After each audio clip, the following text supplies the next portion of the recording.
வணக்கம் டிஎன்பிசி வெற்றியாளர்களே, நான் உங்கள் நண்பன் லவ் மேக்ஸ் ப்ரோ.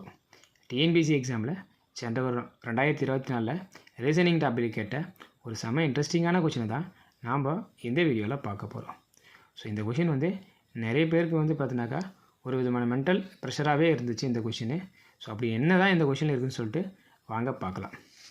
ஸோ இப்புதிரில் உள்ள விடுபட்ட எண்ணை காண்க அப்படின்ற மாரி கொஷின் கேட்டிருக்காங்க.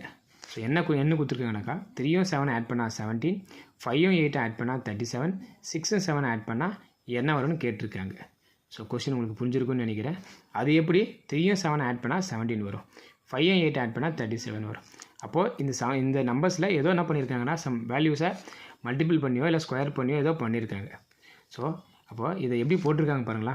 ஃபஸ்ட்டு 3யும் இங்கே பாருங்கள் கொடுத்துக்க நம்பர் 8, 3யும் 7யும் முதல்ல மல்டிபிள் பண்ணியிருக்காங்க. மல்டிபிள் பண்ணால் 3 7 சார்னா வரனாக்கா 21 கிடைக்கும். நெக்ஸ்ட்டு இந்த 7லேருந்து நெக்ஸ்ட்டு 3யை சப்ட்ராக்ஷன் பண்ணால் எவ்வளோ வரும் 4. வர வேல்யூவை இந்த வர நம்பர்ஸாக என்ன பண்ணியிருக்காங்கன்னா சப்ட்ராக்ஷன் பண்ணியிருந்தாங்கன்னா என்ன கழிச்சிருக்கு 17 கழிச்சிருக்கு. ஸோ அடுத்த லாஜிக் பாருங்கள். அதே ஃபஸ்ட் என்ன பண்ணோம் 5யும் 8யும் மல்டிபிள் பண்ணோம், எவ்வளோ வரும் 40. முதல்ல மல்டிபிள் பண்ணோம், திருப்பி இந்த பக்கம் 8க்கும் 5க்கும் உள்ள டிஃப்ரென்ஸ் பார்த்தினாக்கா எவ்வளோ 3. அப்போது 40லேருந்து 3 போச்சுன்னா 37. அப்போது இங்கே 6 7 ஆட் பண்ணால் என்ன நம்பர் பாருங்கள், 6 7 சார் மல்டிபிள் பண்ணோம் ஃபஸ்ட்டு நம்மளுக்கு. அப்போது என்ன வரும் நம்மளுக்கு 42. அப்போது நெக்ஸ்ட்டு 6க்கும் 7க்கும் 6க்கும் நம்மளோட டிஃப்ரென்ஸ் என்ன இருக்குனாக்கா 1. அப்போ 42லேருந்து 1 போச்சுன்னா நம்ம என்ன வரும்னாக்கா 41 இருக்கும்.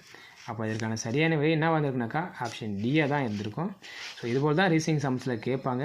சம் உங்களுக்கு புரிஞ்சுன்னு நினைக்கிறேன். இந்த சம்மை ஈஸியாக நம்மளால் போட்டிருக்க முடியுமா, இல்லை உண்மையாகவே அவங்க சொன்ன மாதிரி டிஃபிகல்ட்டாக தான் இருந்திருக்குமான்னு மறக்காமல் கமெண்ட் பாக்ஸில் கமெண்ட் பண்ணுங்கள். ஸோ இந்த வீடியோ உங்களுக்கு பிடிச்சிருந்தா சப்போர்ட் பண்ணுங்கள், சப்ஸ்கிரைப் பண்ணுங்கள், மற்றவங்க யூஸ்னால் ஷேர் பண்ணுங்கள்.